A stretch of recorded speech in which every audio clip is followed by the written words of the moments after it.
लक्ष्मण कहने लगा भाभी पागल मत बनो, सारे संसार के संकट को काटने वाले मेरे भैया को कौन सा संकट घेर सकता है। यहाँ पर हमारी आदि आते हैं, इनका कोई भरोसा नहीं, तो भ्रमित मत हो। लेकिन पति की बात थी, हर स्त्री को चिंता होती है। पतिव्रता सीता से रहा नहीं गया, लक्ष्मण से कहने लगे अगर तुम नहीं जाओगे तो हम जा रहे। अब मजबूर हो गए लक्ष्मण। उन्होंने उसी वक्त अग्नि और पवन को साक्षी मानकर पशु पक्षियों को साक्षी बना करके अपने अग्नि बाण से रेखा खींची आसपास के चारों तरफ, और उस अग्नि रेखा को खींचकर लक्ष्मण ने कहा सीता मैया से कि भाभी इस रेखा के बाहर मत आना, चाहे कुछ भी हो जाए, और हम भैया के पास जा रहे। लक्ष्मण उधर गए राम के पास। इधर क्या हुआ, साधु बन करके रावण पहुंच गया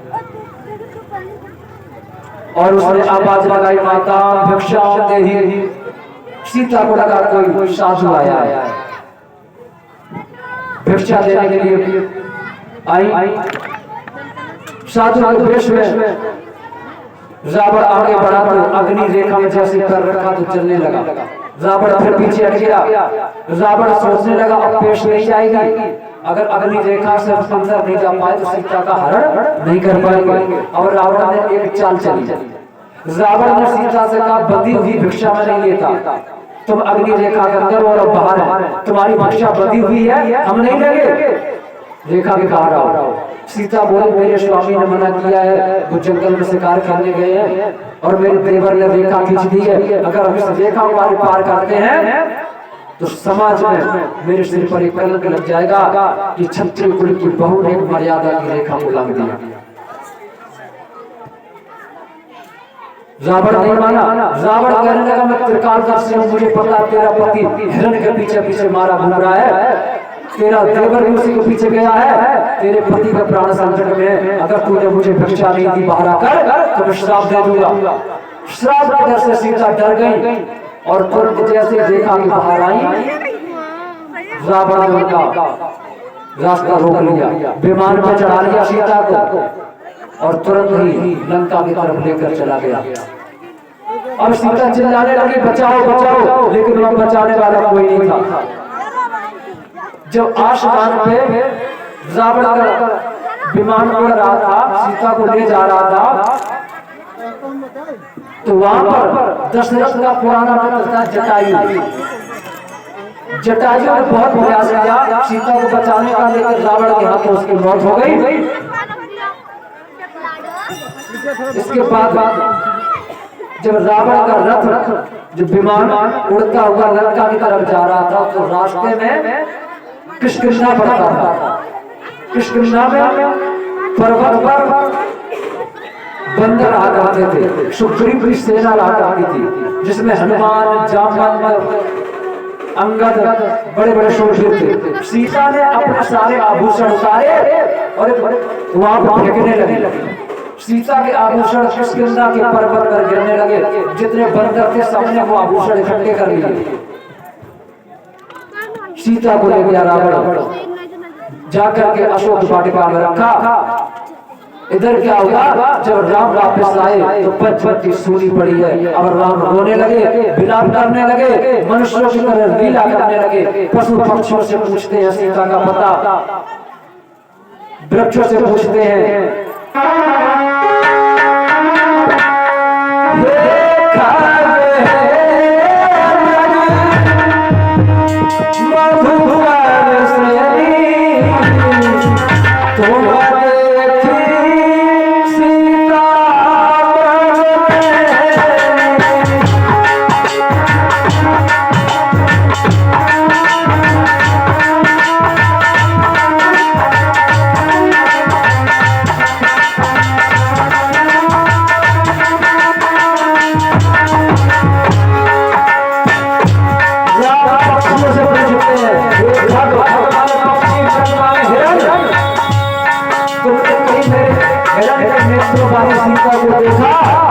देखा तो बता दो ये वृक्ष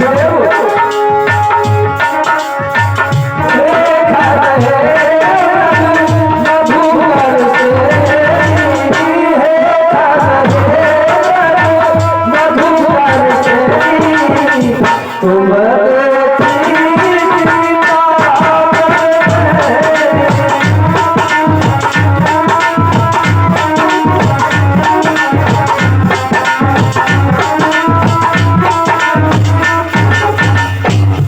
खग हे मृग मधुकर श्रेणी तुम देखी सीता मृग नयनी। अगर तुमने मृग के समान नेत्रों वाली मेरी सीता को देखा हो तो बता दो।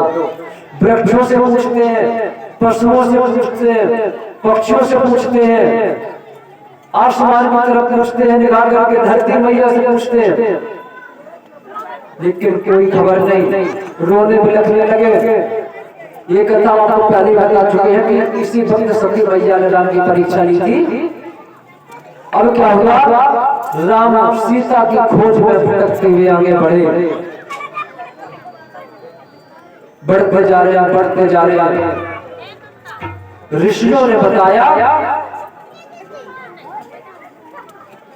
इसी बीच में देखो प्रसंग बहुत बड़ा है राम कथा का, हम पूरा तो नहीं कह सकते। इसी बीच में जटायु से उनकी मुलाकात हुई।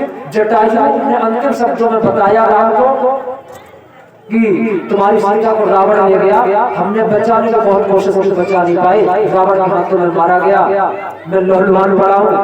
इतना कहते ही जटायु की मौत हो गई। और जटायु का अंतिम संस्कार भगवान राम ने अपने हाथों से किया है। इसके पीछे भी एक बहुत बड़ा रहस्य था, क्योंकि जटायु राम को अपना बड़ा पुत्र मानता इसलिए था क्योंकि इसको भी दशरथ ने पहले वचन दे दिया था, जो हमारी बड़ी संतान होगी वो तुम्हारा पुत्र होगा।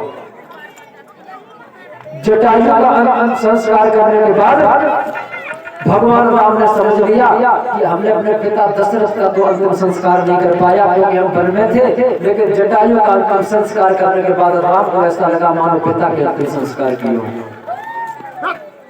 रोते बिलखते हुए राम आगे बढ़े तो ऋषियों ने बताया, राम एक काम करो, यहाँ से आगे एक मतंग पर्वत है, मतंग पर्वत पर चले जाओ, शायद तुम्हें कुछ पता ठिकाना मिल जाए सीता का। सीता की खोज हो चक्कर में घूमते हुए राम आगे बढ़े।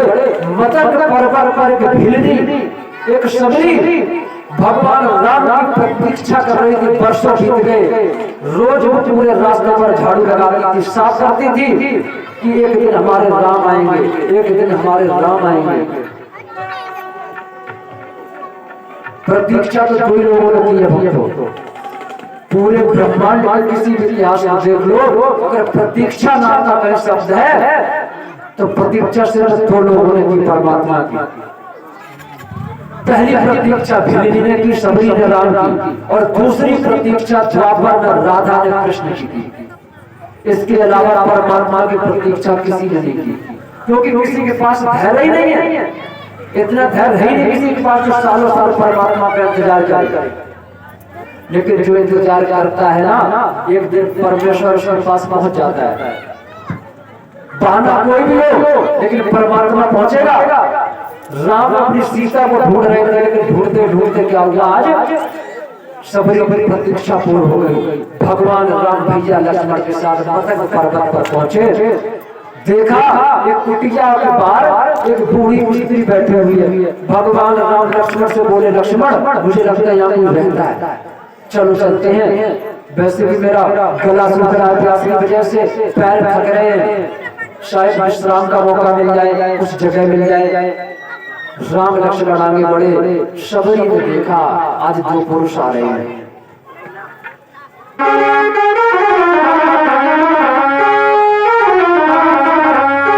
सबरी ने देखा तो राजकुमार जैसे पुरुष बनवासी के वेश में चले आ रहे हैं, हाथ में धनुष बाण है, लेकिन चेहरा उदास है। हाथी के समान चाल चलते हुए दो तेजस्वी बालक आ रहे हैं। सबरी उन्हें टकटकी बांध के देखने लगी। पास पहुंची, जी भर के देख रही है राम को। राम बोले, क्या देख रही हो मां? भिलनी कहने लगी, जिसका वर्षों से इंतजार था, जिसकी प्रतीक्षा में एक पल मैंने युग युग के समान बिताया, उस परमात्मा के दर्शन कर रही हूँ। राम बोले, तुमने मुझे पहचान लिया? सबरी कहने लगी, आत्मा परमात्मा को ना पहचाने ऐसा हो नहीं सकता। अरे आपके लिए तो मेरी आंखें तरस गई, आपके दर्शन हुए हैं हमें और आप पहचानेंगे नहीं। बड़े आदर से राम को अंदर ले गई, आश्रम बिछा दिया, राम को बिठा दिया। सबरी जलपान कराना तो दूर रह गया, जी भर के राम को ध्यान नहीं है।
भगवान राम को प्यास लग रही थी।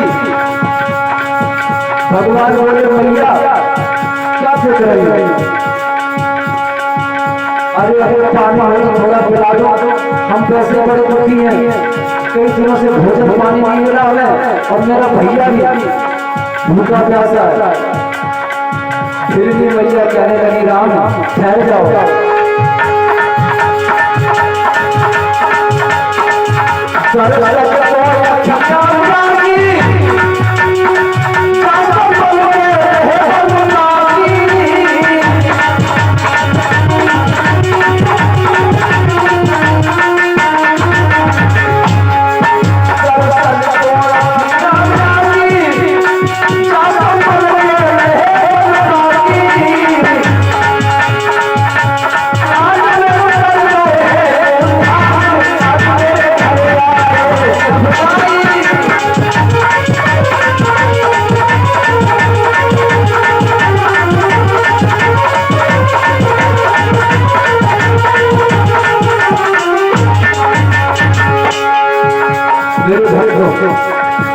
बहुत सुंदर वस्तु है, बहुत सुंदर भावना है।